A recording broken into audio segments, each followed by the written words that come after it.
Shattered dreams. The phone call came at 3:47 a.m. on a Tuesday that would forever divide Celeste Rivers' life into before and after. She fumbled for her phone in the darkness of her dorm room, her roommate's gentle snoring providing the only soundtrack to what would become her nightmare. "Miss Rivers." The voice was clinical, distant. "This is Dr. Patterson from Mercy General Hospital. I'm calling about your parents. ... The words that followed seemed to float in the air like broken glass catching. Moonlight, plane crash, no survivors, immediate identification required. Celeste's world tilted on its axis, and she found herself gripping the edge of her narrow bed, her knuckles white against the standard issue sheets. Her parents, Robert and Linda Rivers, had been flying to celebrate their 25th wedding anniversary in Paris. The trip had been planned for months. Her mother excitedly showing Celeste pictures of the little cafe where they'd honeymooned. Her father secretly practicing French phrases he'd never get to use. The funeral was a blur of black fabric and pitying glances. Celeste stood beside the twin caskets, her dark hair pulled back severely, her green eyes dry because the tears had simply run out. She clutched her sketchbook to her chest like armor, the same book that contained her dreams of becoming a professional artist, dreams that felt impossibly naive now. "Celeste." Uncle Marcus approached after the service, his wife Helen trailing behind him like a reluctant shadow. He was her father's brother, but the resemblance ended at their shared jawline, where her father had been warm and encouraging. Marcus was cold and calculating. "We need to talk." They drove her to their sprawling house in the Hollywood Hills, a monument to Marcus's success in real estate development. The guest room they showed her was sterile, decorated in beiges and grays that seemed to leach the color from everything. "You can stay here temporarily," Helen said, not quite meeting Celeste's eyes. "But we need to discuss ... arrangements." Arrangements. The word tasted bitter in Celeste's mouth. She wasn't family to them. She was a problem to be solved. Days blended together in a haze of grief and uncertainty. Celeste spent hours on the room's small balcony, staring at the city sprawling below, her sketchbook open but untouched. The art supplies her parents had given her for her 19th birthday remained packed in boxes too painful to look at. The whispered conversations between Marcus and Helen grew more frequent and more urgent. Celeste caught fragments through. "The thin walls ... can't afford another mouth to feed ... she needs to learn to contribute ... know someone who could help ... 3 weeks after the funeral, Viktor Petrov arrived at their door. He was a man who commanded attention without raising his voice, his expensive suit failing to hide the predatory gleam in his pale eyes. He spoke with Marcus in the study for over an hour, while Helen served tea with shaking hands. "Celeste," Marcus called her down afterward. "Mr. Petrov has offered you a job, room and board included." Viktor smiled, but it never reached his eyes. "I own several establishments. He'll be working as a server in one of our upscale venues. Very respectable." Something in his tone made Celeste's skin crawl, but she found herself nodding. What choice did she have? She was alone, broke and unwanted. The ride to Viktor's establishment took them through increasingly seedy neighborhoods, till they stopped at a nondescript building with blacked-out windows. Inside, the smell of stale alcohol and desperation clung to everything. "Welcome to the Velvet Room," Viktor said, his accent making the words sound like a threat. "Your new home." The manager, a heavy-set man named Bruno, looked at Celeste like she was meat at auction. "What should do," he grunted. "Room's upstairs. Work starts tonight." The room was barely large enough for a single bed and a cracked mirror. Celeste sat on the thin mattress, still clutching her sketchbook, and realized with crystal clarity that she hadn't been offered a job. She'd been sold. That night, as she served drinks to men whose eyes followed her every movement, Celeste understood that her old life was truly over. The girl who had dreamed of painting in Parisian cafes was gone, replaced by someone who simply had to survive. But somewhere deep inside, in a place that Viktor and Bruno couldn't touch, a small flame of defiance still flickered. She would endure this. She would find a way to reclaim herself. She had to believe that, because the alternative was disappearing completely. The art supplies remained packed, but the dream refused to die entirely. Not yet. 3 months into her captivity, Celeste had learned to move like a ghost through the velvet room. She kept her head down, her responses minimal, and her hope buried so deep that sometimes she forgot it existed. The bruises on her ribs from her last attempt to resist had faded to yellow-green, but the memory of Bruno's fists remained sharp. Tonight felt different, though. The usual crowd of leering businessmen and off-duty politicians had been replaced by a smaller, more exclusive gathering. Victor himself prowled the main floor, his predatory smile wider than usual. "Big fish tonight," whispered Natasha, another girl trapped in the same web. "It's a millionaire looking to expand his ... interests." Celeste nodded absently, balancing a tray of whiskey glasses as she wove between the tables. She'd learned not to listen too closely to the conversations around her. Knowledge was dangerous here. That's when she saw him. He sat alone at a corner table, a figure of stark contrast to the room's garish decor. Where the other men were loud and grabbing, he was quiet and still. His dark hair was slightly disheveled, as if he'd been running his hands through it, and his expensive suit couldn't hide the tension in his shoulders. But it was his eyes that made her pause. They were storm gray and haunted, carrying a weight that seemed familiar. When their gazes met across the smoky room, something electric passed. Between them, recognition, perhaps of shared pain. Adrian Blackwood had come to the Velvet Room reluctantly, following a business lead that had required him to venture into Los Angeles' underbelly. At 32, he commanded a tech empire worth billions, but success had come at a price. Guilt over his wife's death 2 years ago had left him hollow, going through the motions of living without truly being alive. He'd been nursing the same drink for an hour, half listening to Victor's pitch about investment opportunities, when he saw her. The girl moved like a dancer, graceful despite her obvious fear.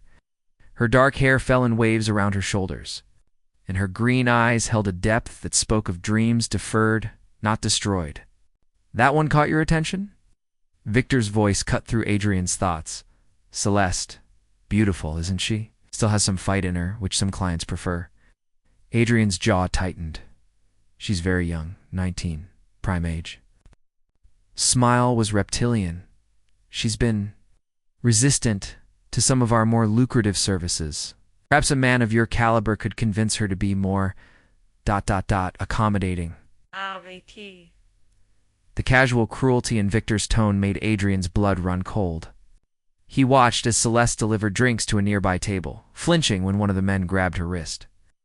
She pulled away politely but firmly, and Adrian saw the flash of defiance in her eyes that Victor had mentioned. "I'll need to think about it," Adrian said carefully, keeping his voice level. Over the following weeks, Adrian found himself returning to the Velvet Room, always taking the same corner table, always watching Celeste. He told himself he was gathering intelligence, planning his next move, but the truth was more complicated. She fascinated him, the way she carried herself with quiet dignity despite her circumstances. The way she never quite let the light in her eyes die completely. He began to notice things others missed. How she sketched on napkins when she thought no one was looking. How she hummed softly while cleaning tables, the melody hauntingly beautiful. How she saved scraps of food for the stray cat that lived in the alley behind the building. One evening, as Celeste refilled his glass, their fingers brushed. The contact was brief, accidental, but it sent a jolt through both of them. Adrian looked up to find her staring at him with a mixture of curiosity and wariness. "You're not like the others," she whispered so quietly he almost missed it. "Neither are you," he replied, his voice equally soft. For a moment they simply looked at each other, and Adrian saw something shift in her expression. Hope, maybe, or the possibility of it. Then Bruno's harsh voice cut through the moment. "Celeste, table 6 needs service." Now she hurried away. But not before Adrian caught the slight smile that curved her lips. It was the first genuine smile he'd seen from her, and it hit him like a physical blow. That night, Adrian sat in his Malibu mansion, staring out at the dark ocean. The house was too large, too quiet, filled with memories of Catherine and the life they'd planned together. He'd been existing in this mausoleum of grief for 2 years, convinced he didn't deserve happiness after failing to save his wife. But something about Celeste's smile had awakened something in him, a purpose beyond his own pain. She was drowning in the same darkness that had consumed him, but unlike him, she hadn't chosen to sink. She was fighting, still fighting, and he admired that strength more than she could know. He thought about her sketches on napkins, about the music she hummed, about the way she'd saved food for a stray cat. These weren't the actions of someone who had given up. These were the actions of someone who still believed in beauty, even in the ugliest circumstances. Adrian made a decision that night. He couldn't save Catherine, that failure would haunt him forever. But maybe, just maybe, he could save Celeste. And in doing so, perhaps he could save himself. The next morning, he began making calls. It was time to plan a rescue. Adrian spent 3 days preparing for the most important negotiation of his life. He'd built his fortune on calculated risks and reading people, but nothing had ever mattered more than this. In his downtown office, he assembled a team of discreet lawyers and investigators, mapping out every angle of Victor's operation. "You're playing with fire, Mr. Blackwood," his head of security warned.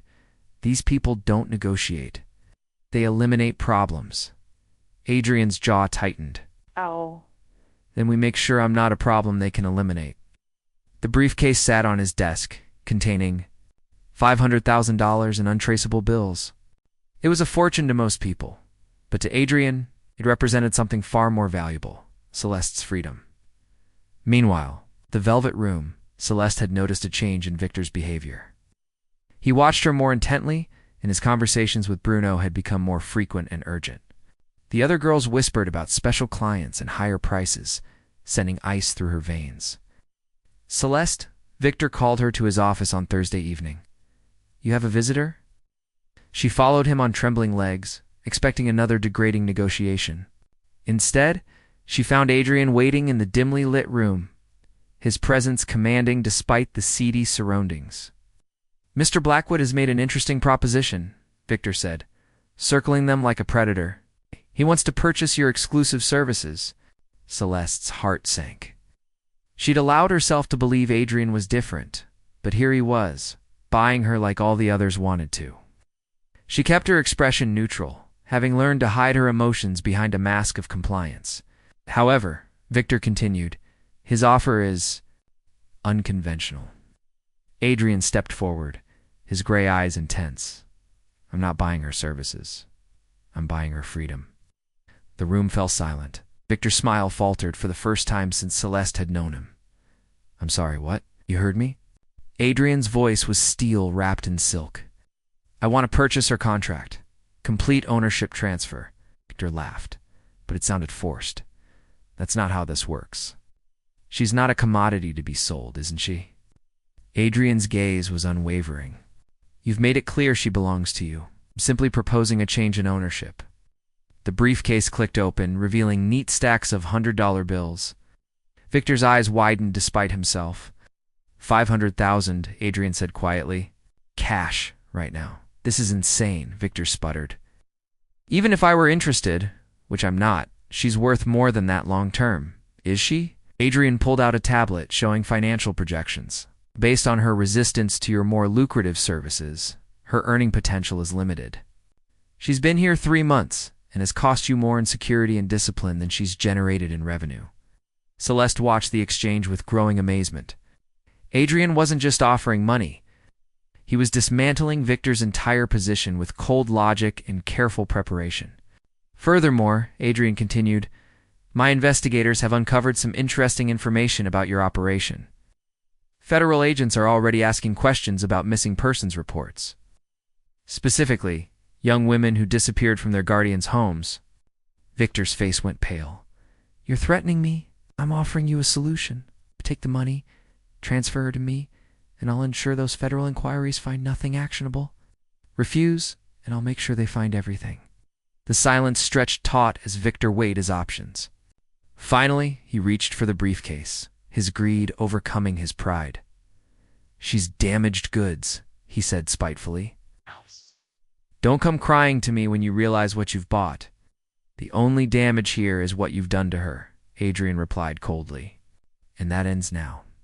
Papers were signed, money exchanged, and just like that, Celeste's world shifted again. She stood in the alley behind the velvet room, the cool night air hitting her face like a benediction. "Why?" she asked as Adrian led her to his car. "Why would you do this?" He paused, his hand on the passenger door. "Because everyone deserves a chance to be free. But you don't know me. You don't know what I've done, what I've had to do to survive." Adrian's expression softened. "I know enough. I know you're strong.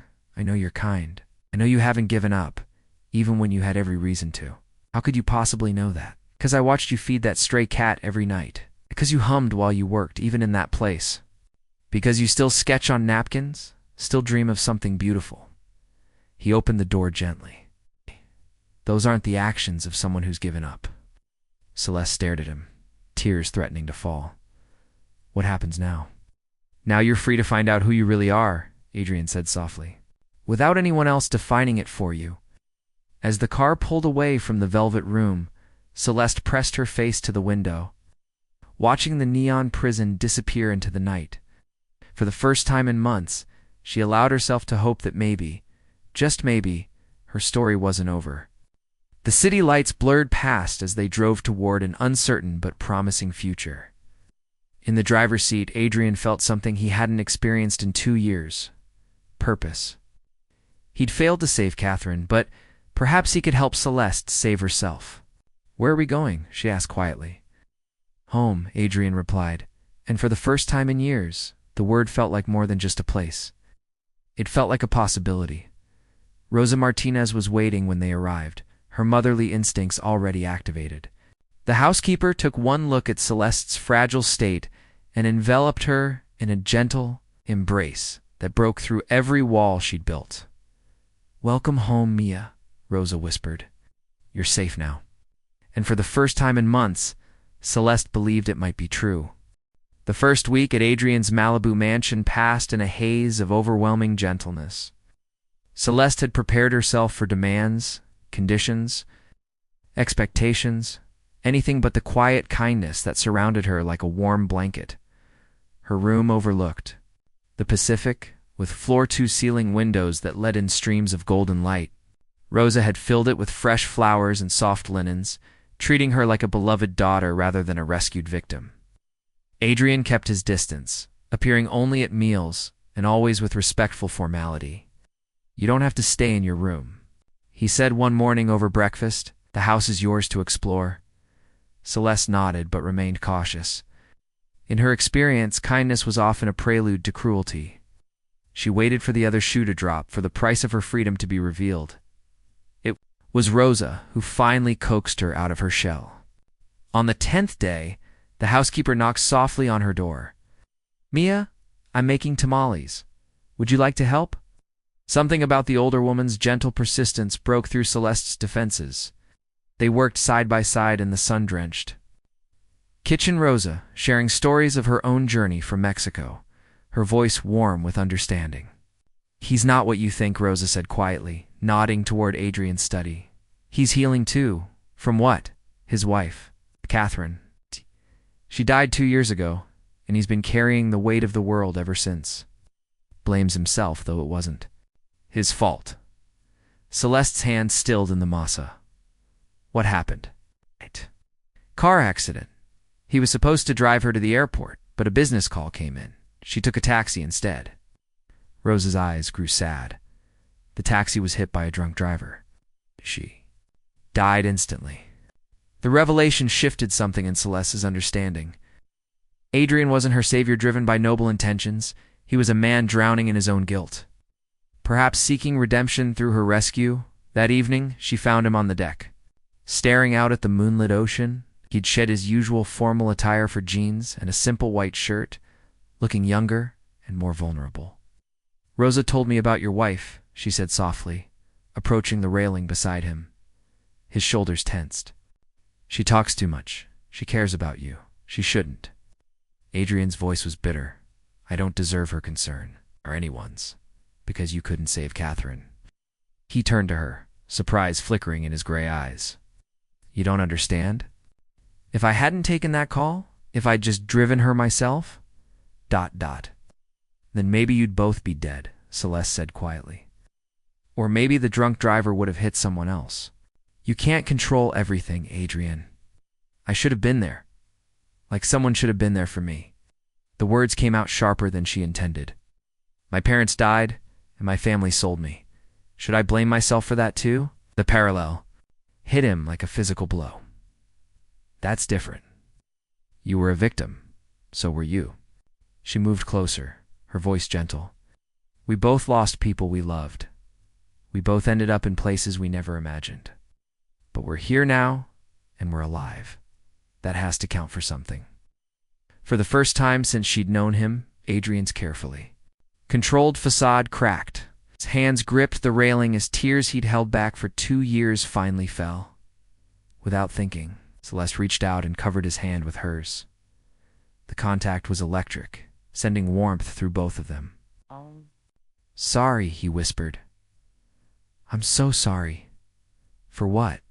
For not being able to save her, for not being strong enough, for bringing you into my mess. I did save someone, Celeste said firmly. You saved me.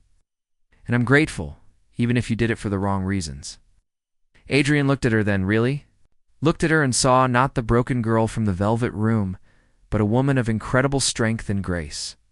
What if I told you it wasn't just about Catherine anymore? What do you mean? I mean that somewhere along the way it became about you? About your smile, your humming, your stubborn refusal to let them break you completely? Heth, thumb traced. Across her knuckles. I think I'm falling in love with you, and I don't know if that's fair to either of us. Celeste's breath caught. Adrian, ... I know it's complicated. I know we're both damaged. But when I look at you, I see possibility. I see hope. And I haven't felt that in 2 years. The confession hung between them, vulnerable and raw. Celeste studied his face, seeing the boy he must have been beneath the weight of his guilt and success. I don't know how to be loved, she admitted. I don't know how to trust that it won't be taken away. We'd learn together, Adrian said softly. Yes. No pressure, no expectations. Just ... See what happens. She nodded slowly, and he leaned down to kiss her forehead. A gesture so tender, it made her heart ache. Over the following weeks, they began to heal together. Adrian showed her his own art collection, and she shyly shared her sketches. They took long walks on the beach, talking about everything and nothing. He told her about building his company from nothing. She spoke of her dreams of painting in Paris. One evening, as they sat by the fireplace, Celeste curled against Adrian's side. She finally unpacked her art supplies. Her hands shook as she opened the box her parents had given her, but Adrian's steady presence gave her courage. Paint me, he said quietly. I'm not good enough. ... You're perfect, he interrupted. Paint me the way you see me, she worked, capturing the strength and vulnerability in his features. Celeste realized she was painting more than just his portrait. She was painting hope, healing, and the possibility of love rising from the ashes of their shared pain. When she finished, Adrian stared at the canvas with wonder. Is this really how you see me? Yes, she whispered. Strong, kind, beautiful. Kissed her then, soft and reverent, pouring 2 years of buried emotion into the connection. When they broke apart, both were breathless. I love you, he said simply. I love you too, she replied, and meant it with every fiber of her being. We're both broken, but together, they were beginning to understand that broken things could be beautiful too. 6 months after her rescue, Celeste stood in the district attorney's office, her hands steady, despite the gravity of what she was about to do. The federal investigation into Victor's trafficking ring had finally reached trial. Her testimony was crucial to bringing him to justice. Are you sure about this? Detective Rivera asked gently. Your testimony alone could put him away for life, but it means reliving everything. Celeste glanced at Adrian, who sat quietly in the corner, his presence a constant source of strength. I'm sure. Other girls deserve justice too. The courtroom was packed the day she testified. Victor sat at the defendant's table, his once commanding presence diminished by orange prison clothes and shackles. When their eyes met, Celeste felt a flicker of her old fear, but it was quickly replaced by something stronger purpose. She spoke clearly and calmly, detailing the horrors of the Velvet Room. The manipulation, the violence, the systematic destruction of young women's lives. She told them about the other girls, the ones who hadn't been as lucky as her, whose voices had been silenced forever. "He told me I was nothing," she said, her voice carrying across the silent courtroom, "that I belonged to him.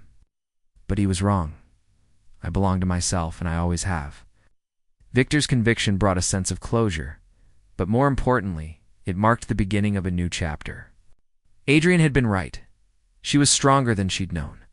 The wedding was small, held in the garden of the Malibu house, with only Rosa, a few close friends, and the sunset as witnesses. Celeste wore a simple white dress that Rosa had helped. Her shoes, her dark hair adorned with jasmine from the garden. "You look like a dream," Adrian whispered as they exchanged vows. "I feel like I'm finally awake," she replied, her eyes bright with unshed tears of joy.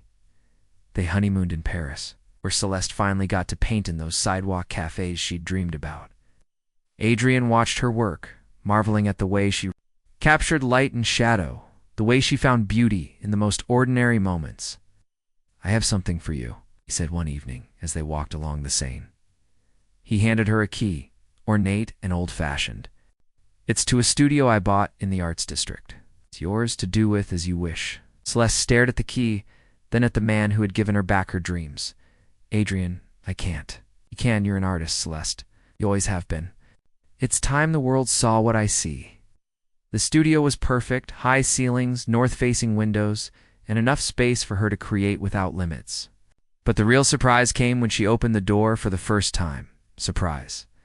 Rosa's voice rang out as friends and well-wishers filled the space. It was more than an art studio. It was the headquarters for their foundation. The Celeste Rivers Foundation for Survivors of Human Trafficking. "We're going to help other girls," Adrian explained, his arm around her waist. "Give them the chance to reclaim their dreams just like you did." Tears streamed down Celeste's face as she looked around the room. Her paintings lined the walls. Not just pretty pictures, but powerful statements about survival, hope, and the indomitable human spirit. "The first exhibition is next month," Rosa announced. "All proceeds go to the foundation." The opening night was a revelation. Celeste stood in her flowing emerald dress, watching strangers connect with her art, seeing recognition in their eyes. These weren't just paintings, they were testimonies, stories of pain transformed into beauty. Mrs. Blackwood, a young reporter, approached. "Your work is incredibly powerful. What message do you hope people take from it?" Celeste smiled, her hand finding Adrian's instinctively. "That darkness is not the end of the story. That even in the deepest night, if you hold on long enough, the light will find you." A year later, the foundation had helped dozens of survivors rebuild their lives. Celeste's art had gained international recognition, but more importantly, it had given voice to the voiceless. She stood in the nursery they'd just finished painting, her hand resting on her growing belly. The room was filled with light, just like everything else in their life now. "What are you thinking about?" Adrian asked, wrapping his arms around her from behind. "How different everything is," she murmured, leaning back against his chest. "A year ago, I thought my story was over. Now I feel like it's just beginning." "Our story," he corrected gently. "We're writing it together now." The baby kicked, and they both laughed, their hands intertwined over the promise of new life. Outside, the sun was setting over the Pacific, painting the sky in shades of rose and gold. "Do you ever wonder what would have happened if we'd never met?" Celeste asked. Adrian considered this. "I think we would have found each other eventually. Some connections are too strong to be denied by circumstance." "You really believe that?" "I believe in us," he said simply. "I believe in the light we create together." As they stood there, surrounded by love and possibility. Celeste thought about the girl she'd been broken, afraid, convinced she was. Worthless, that girl had been wrong. She'd always been worthy of love, of dreams, go of a future bright with promise. The darkness had tried to claim her, but the light had been stronger. And now, with Adrian by her side and their child growing within her, she was ready to shine that light for others still lost in the shadows.